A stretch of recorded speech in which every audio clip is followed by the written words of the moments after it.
Здравствуйте, уважаемые зрители! Сегодня у нас в гостях президент Федерации футбола Абхазии Шабат Лого. Шабат, мы рады вас приветствовать у нас в студии. Мы будем говорить об итогах футбола прошлогоднего футбольного сезона.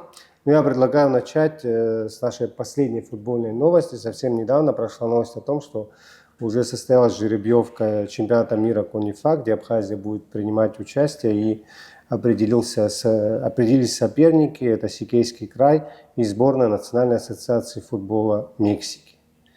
Шабат, насколько это сильный соперник и в каком состоянии сегодня наша сборная, как будет проходить подготовка? Добрый день, Инал. Соперники нам известны. Сикейский край, мы с ними провели матч в 2017 году на Кипре. Играя за третье место, мы им уступили. Я думаю, это будет большим стимулом нашей команде взять реванш.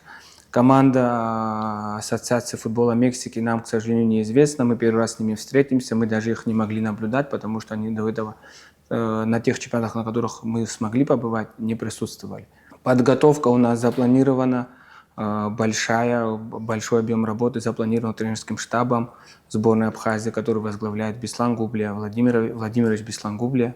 По итогу первой половины чемпионата запланированы двухнедельные сборы, товарищеские игры, и тренерский штаб уже определит и состав, и тех, кто попадет в эту сборную, поедет представлять Абхазию на международной арене. Но все-таки большая пауза была у этого чемпионата. Каковы шансы, что он все-таки состоится? Пауза была большая, если честно. Это тоже сказывается на нашем футболе, на развитии нашего футбола, потому что это такой большой стимул для футболистов. Это единственная наша возможность сегодня выступать на международной арене. 3 года уже мы не можем посетить чемпионаты Конифа. По определенным обстоятельствам они даже были не проведены, отменялись. Надеемся, что в этом году у нас удастся попасть туда. У Конифа ассоциации получится его провести. И это большой стимул, повторюсь, для наших футболистов, которые имеют большое желание представлять Абхазию на международной арене. Переходя к итогам 2023 года, всем любителям футбола известно, что появилась вторая футбольная лига в Абхазии. Могли бы вы рассказать, как это стало возможным? Да, у нас такое новшество появилось, но оно появилось, не могу сказать, что мы пришли и это сделали с нуля. Это зародилось уже за 2 года до этого. Тогда предыдущий президент Федерации Тараш Миронович Хакбал, они создали сельский чемпионат. У них там от 10 до 12 команд стабильно собиралось, они играли кубковый формат в течение месяца-двух, потом они перешли на чемпионат. Потом мы посмотрели, и вот в 2023 году мы в таком тестовом режиме запустили из 13 команд, мы собрали 13 и запустили в один круг чемпионат. Он прошел достаточно интересный, очень много болельщиков собирало, ажиотаж появился вокруг этого всего. И по итогу этого чемпионата у нас было принято решение, что первая шестерка, которая займет с 1 по 6 место, они отбираются в дополнительный чемпионат, который мы провели уже во второй половине среди этой шестерки. И разыграли там путевку в стыковой матч. Стыковой матч, я чуть-чуть зайду наперед, но это, как во всем мире, есть понижение в лиге, есть повышение в лиге. Вот в 2023 году команда Бзана Кутол стала чемпионом этой второй лиги. Она по счету у нас вторая, но она называется Национальная Абхазская футбольная лига. И попали в стыковой матч с командой Самурзакан Гал. Самурзакан Гал попал в стыковой матч, так как он в высшей лиге занял 8 место. И вот по итогу получается того, что получилось у нас реализовать вторую лигу, футбольный клуб Бзана Кутол сегодня спустя 20 лет возвращается в высшую лигу чемпионата Абхазии. И для нас это большое достижение, что вот у нас есть такое подспорье, куда мы можем смотреть и воспитывать потенциально хороших футболистов. То есть, как вы сказали, и в дальнейшем получается, что сельский чемпионат будет состоять из большого количества команд, из которых в дальнейшем снова 6 команд будут отбираться во вторую? Нет, мы сейчас отошли от сельского чемпионата. Мы его, опять-таки, повторюсь, переименовали Национальная Абхазская футбольная лига. Туда могут заявиться на сегодняшний день, в принципе, все, у кого есть команды. Но у нас таких команд, к сожалению, немного. В этом году уже 12 команд сформировано. Буквально в следующей неделе пройдет жеребьевка уже. И по итогу этого чемпионата опять-таки первое место, команда, которая займет, попадет в стыковые матчи с командой, которая займет 8 место высшей лиги и будет иметь возможность попасть в высшую лигу. В целом, как это сказывается на развитии сельского футбола, и понимая, что зачастую сельчанам тяжело самостоятельно организовать команду, как вообще решаются вопросы финансирования сельского футбола, футбольных сборных из сел? К большому сожалению, сказать о финансировании что-то тяжело, потому что Федерация футбола взяла на себя обязательства именно стадиона, на котором проводит эти матчи, организацию всю на себя, а в основном команды самостоятельно содержат своих футболистов, сами покупают форму. Вот мы предоставляли мячи и предоставляли условия. Это судейский департамент у нас есть, который обслуживает матчи, у нас есть директор лиги, у нас есть футбольные поля, и за это несет ответственность Федерация футбола. Насколько сегодня вот эти матчи вызывают интерес у зрителей? Много ли людей собирают? Вы знаете, наверное, в городах уже привыкли к футболу, а сельчане по нему скучают. И, так скажем, вот наши команды, которые формированы именно из сел, такие как вот Лыхны, у нас есть Челоу, у нас есть Бзана, Кутолтаж, они собирают немало болельщиков. У нас даже был такой матч за первое место. В том году это играл в Челоу и Бзана Кутол.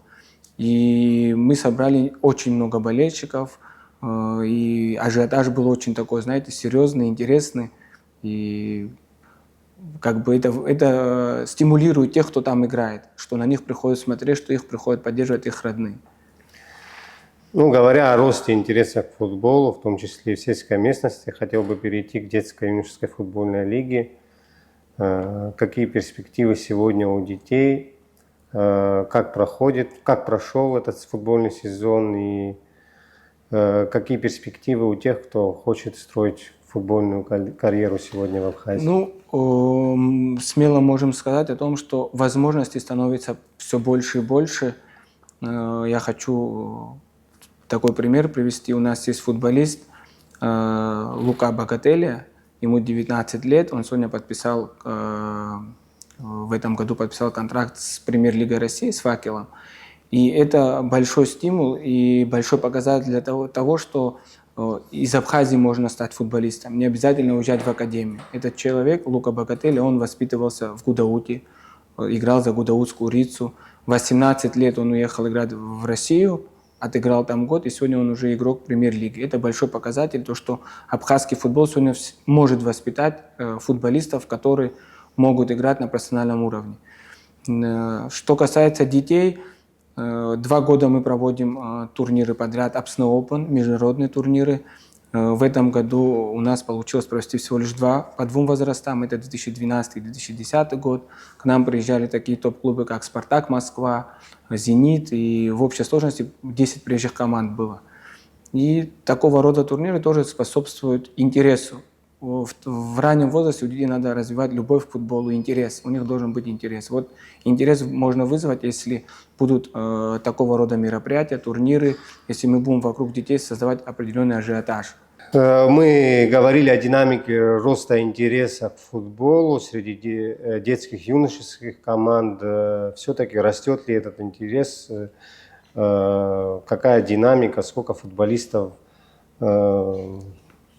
принимает решение все-таки начать заниматься футболом сегодня в Абхазии? Динамика у нас есть. Вот на конец 2022 года статистика именно детского футбола составляла 1311 детишек, зарегистрированных в Федерации футбола. На конец 2023 года эта цифра уже составляет 1488 детей.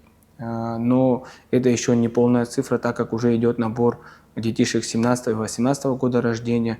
И как бы динамика у нас хорошая именно в детском футболе. Поэтому развитие есть, и желание родителей и детей играть в футбол возрастает. А что касается профессионального футбола, наблюдается ли там рост? Да, рост наблюдается. Там на конец года общее количество футболистов в стране 1769, на конец 2023 года 2144. Динамика есть, и вообще, если так чуть-чуть немного взять цифры о спорте в стране, то 14 с лишним тысяч спортсменов в Абхазии по всем видам спорта. Это около 30 видов спорта с лишним. И футбол занимает 2144 спортсмена, из них это футболисты. Вот как вы сказали, да, приезжали команды из российские команды футбольные. В этом контексте я вспомнил школу «Зенита». Об этой инициативе могли бы вы как-то тоже в общем сказать, как продвигается?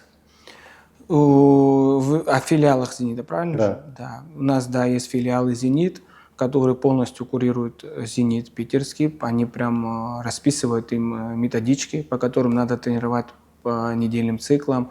Они помогают экипировкой. Наши тренера находятся на их зарплате там, понимаете. Наши дети имеют возможность бесплатно заниматься в филиале «Зенит». Конечно, это тоже большой нам плюс. У нас увеличивается количество команд. Как вы знаете, в спорте без соперничества нет продвижения, поэтому такой спортивный интерес, что есть новые клубы, есть новые филиалы, это говорит о том, что мы потихоньку развиваемся, идем вперед. Говоря о перспективах наших соотечественников за рубежом, вы упомянули уже, что Лука Богатели, да, заключил контракт с клубом в России. Можно ли в целом подвести итоги, как обстоят дела у легионеров из Абхазии в России? Кого еще можно выделить? Ну, в России у нас немало, кстати, футболистов. Сегодня очень много детей в академиях находится. Но если говорить о профессиональном футболе, у нас есть ребята, которые играют во второй лиге. У нас есть Заур Тарбас, сегодня он играет за футбольный клуб «Алания» в первой лиге. У нас есть знаменитая наша Эльвира Тодо. Она капитан сборной России, капитан команды ЦСКА, одна единственная представитель женского футбола от Абхазии. У нас также есть Лео Сабо, который сегодня играет в чемпионате Армении. В 2023 году он стал, кстати, обладателем Кубка и чемпионата Армении. И мы должны просто больше об этом говорить и показывать. И я думаю, дети, которые воспитываются в Абхазии, абхазские футболисты, у них будут стимулы, и со временем наших футболистов там будет намного больше. Еще одно направление вызывает интерес у любителей футбола. Это само по себе любительский футбол, который порой собирает даже иногда большую аудиторию, чем профессиональные матчи. Как развивается это направление? Что вы могли бы выделить? Это направление уже 3 года развивается очень такими большими шагами, я так позволю себе сказать. Проводился чемпионат ЛФЛ. В этом году, в 2023 году у нас было 24 команды, в 2 лиги, по 12 команд. Ажиотаж, как вы сказали, правильно собирается большой, очень много болельщиков приходит. Но принято решение было вот в этом году совместно с этой лигой, с директором этой лиги, что мы будем менять формат.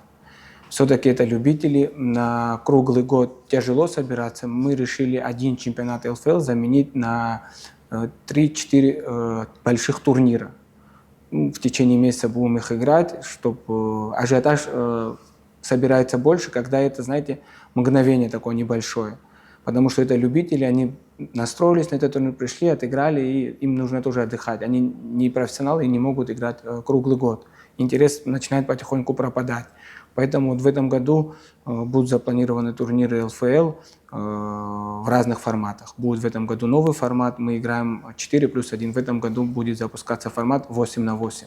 Он очень развит сегодня в России. Наши некоторые команды ездят играть в Сочи на турниры. Даже 3-4 команды у нас в Абхазии есть, которые ездят играть в Сочи на турниры 8×8.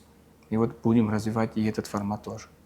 Одно из ярких событий прошлого года – это несколько матчей команды Апсны, которые провели с участниками, командами медиалиги. Какой самый важный эффект от этих событий на ваш взгляд? Да, я чуть отойду опять, если можно, я вообще о команде Апсны расскажу. Раньше была команда АГУ, которая играла чемпионат среди студентов. Потом команда АГУ молодежная была, которая играла в Сочи. Но по определенным обстоятельствам в 2023 году у нас осталась возможность только играть в Сочи, в чемпионате города Сочи. Мы назвали эту команду Апсны. Она сформирована из футболистов, которые играют в чемпионате Абхазии. У нас там тоже большое достижение. В 2023 году мы взяли 1 место. Федерация города Сочи пошла нам на уступку. Мы 4 матча приняли домашних в Абхазии. Одну игру сыграли в Гагре, 3 игры сыграли в городе Сухум. Тоже собрали очень много людей, и очень положительные отзывы с города Сочи пришли к нам о том, что мы собираем большое количество людей. И вот было принято такое решение сыграть с командами медиалиги. Всем известно, наверное, что Дима Куртава, наш соотечественник, один из лидеров чемпионата КОНИФА 2016 года, сегодня является одним из сотрудников медиалиги, который курирует, можно сказать, полностью эти направления их. И вот по его инициативе состоялась встреча, разговор, и первый к нам изъявилось желание приехать команда ФК-10. Мы согласились, честно скажу, мы не столько преследовали, наверное, спортивный интерес, сколько мы пытались через эти команды заявить о себе. И эти команды, во-первых, очень популярны, и ФК-10, и Амкал, и в России, и в Абхазии среди молодежи. И, наверное, наш показатель сегодня то, что игру с Амкалом посмотрело в лайв-режиме 102 тысячи людей. И на трибуне мы собрали около 3500 людей. Это большой показатель, это говорит о том, что у абхазского зрителя есть интерес к международным матчам. И, в принципе, им интересно следить не только за нашим футболом, но и за рубежом, который происходит. А будет ли участие в медиалиге продолжено в этом году? Какие планы? Да, предложения уже определенные есть, намечаются определенные игры, но пока тяжело сказать, в какое время мы можем их провести, потому что основной акцент в этом году у нас будет сделан на сборную Абхазии, потому что будем готовиться к КОНИФА. В том году у нас был дефицит игр для сборной Абхазии. Мы ни одну игру со сборной Абхазии не сыграли, играла только команда Апсны. А в этом году постараемся сделать основной акцент на сборную Абхазии, чтобы в оптимальной форме подойти к матчам КОНИФА.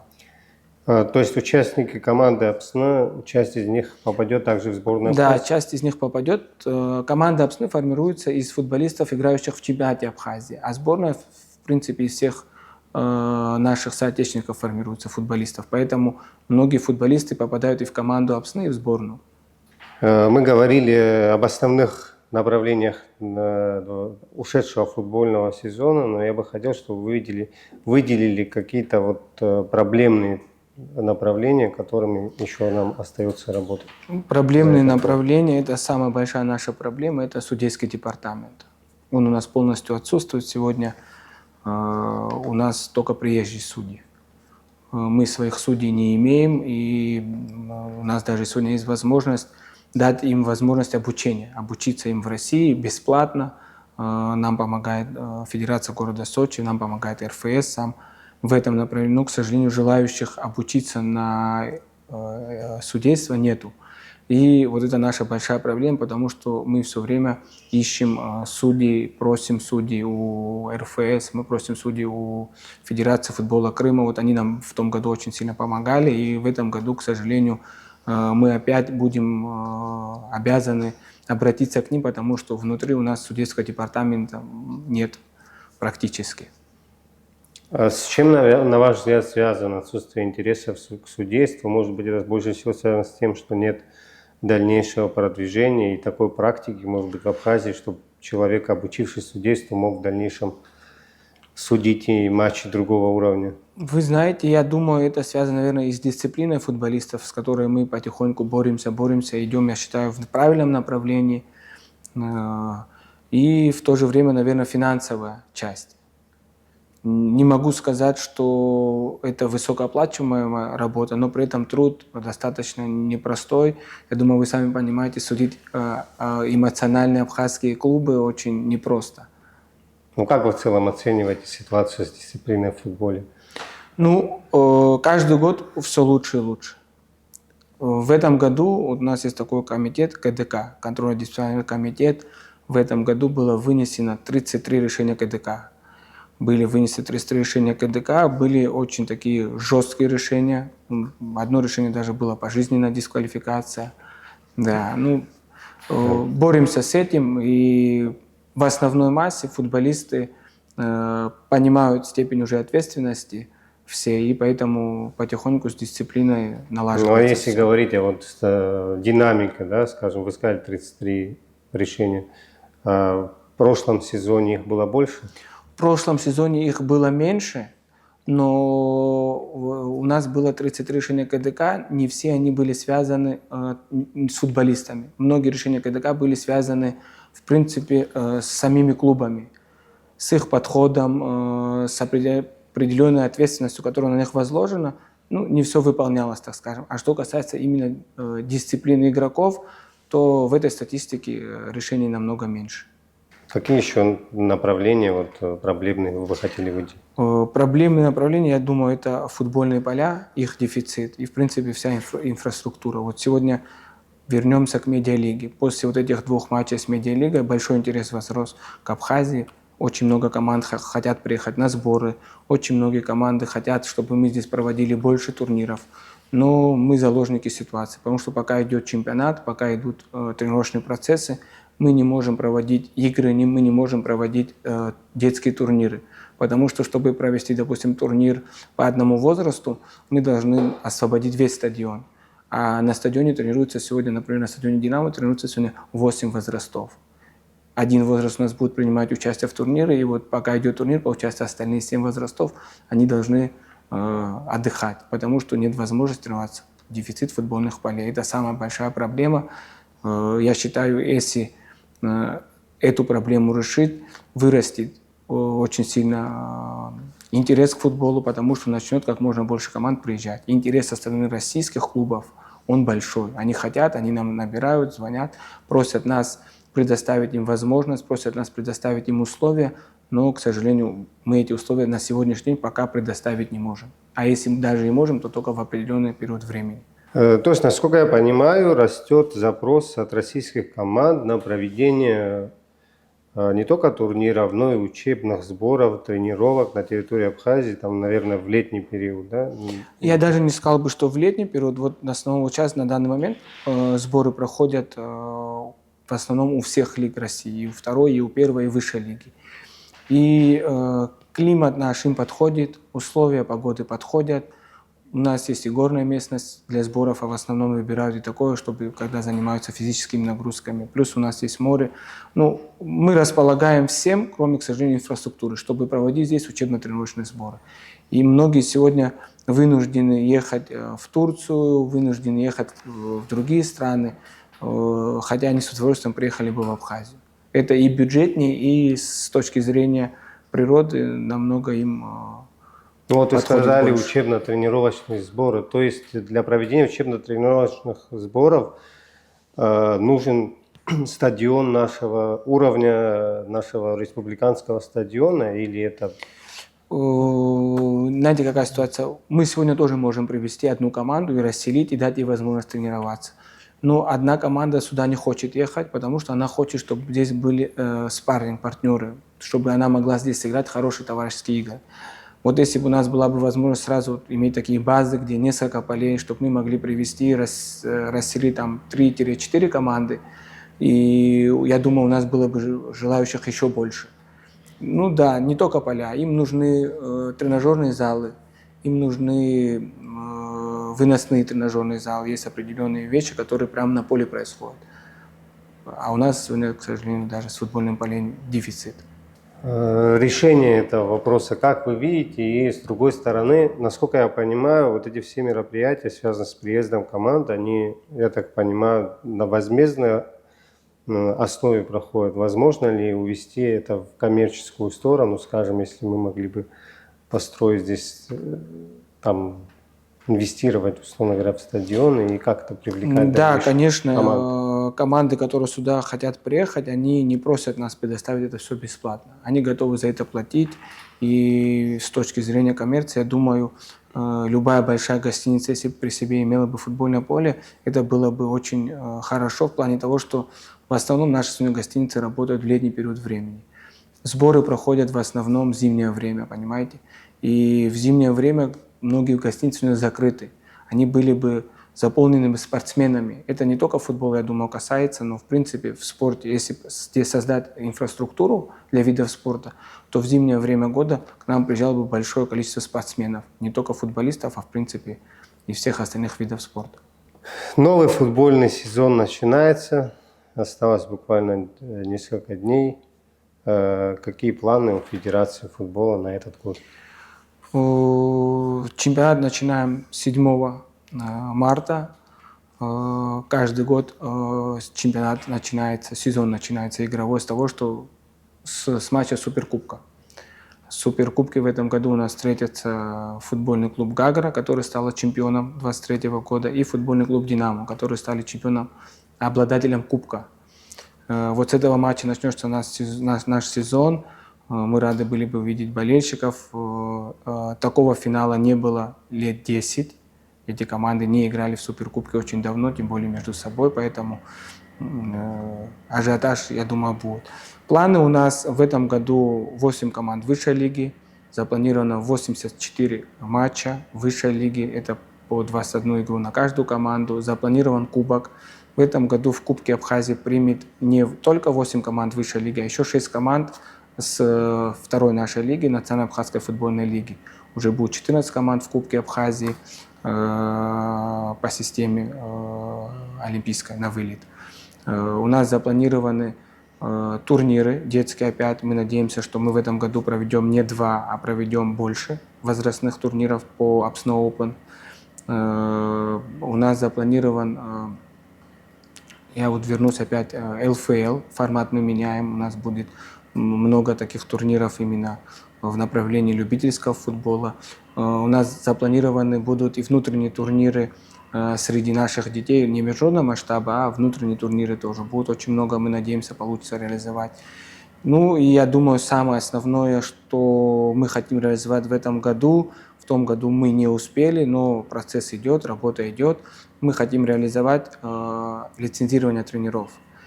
Это тоже наша такая большая проблема, я ранее не сказал, но сегодня тренера, даже которые имеют желание обучиться, они не имеют такой возможности, потому что это может быть и финансово накладно, потому что можно лицензию получить только в городе Москва, в столице. Больше нигде. Раньше, если были филиалы по всей стране, по всей России, то было легче, можно было поехать в Краснодар. Сегодня такой возможности нет. И вот мы, наши российские коллеги, нам идут на помощь, помогают нам в этом развитии. И я надеюсь, что в этом году мы запустим обучение тренеров, и лицензирование будет уже на уровне Министерства нашего спорта. И уже тренера будут иметь возможность обучиться в Абхазии, получить лицензию абхазскую, но при этом знания будут такие же, которые преподают сегодня FIFA по всему миру. Мы уже говорили об участии нашей команды, как-то вы упомянули, в сочинском турнире и об ее успехах. Есть ли перспективы дальнейшего продвижения этой команды, если она будет показывать результат? В этом году на собрании Совета Федерации, который представляет все 8 команд, которые присутствуют в высшей лиге, было принято решение, что в чемпионате города Сочи команда Апсны не будет играть. Это сказывается с дефицитом футболистов, так как у нас очень много сегодня футболистов возвращается во вторую лигу. И очень много игр получается, и, к большому сожалению, мы вынуждены отказаться от участия в городе Сочи. Но перспективы у нас есть, мы надеемся, что в дальнейшем у нас получится договориться с Россией, и сегодня есть Кубок Содружества, который проводит Министерство спорта России. И мы надеемся, что наша команда, которая будет представлять Абхазию уже в следующем году, в этом году мы пока не можем участвовать, но в следующем году попадем туда. И вот мы стремимся уже чуть выше, чем уровень города чемпионата Сочи. Мы очень благодарны Федерации футбола Сочи за их поддержку. Они все время нам шли навстречу. Первый раз такое было, чтобы они перенесли матчи из города Сочи в Абхазию. Мы сыграли у себя в столице. Мы им очень благодарны, но, к сожалению, на сегодняшний день, наверное, мы еще туда вернемся, но сегодня мы вынуждены отказаться от этой возможности играть в городе Сочи. Шабат, спасибо, что нашли время ответить на наши вопросы. А мы желаем всем любителям футбола яркого сезона. Желаем нашей сборной Абхазии победы на чемпионате мира по НИФА, защитить свой чемпионский титул. Уважаемые зрители, мы с вами прощаемся. До новых встреч.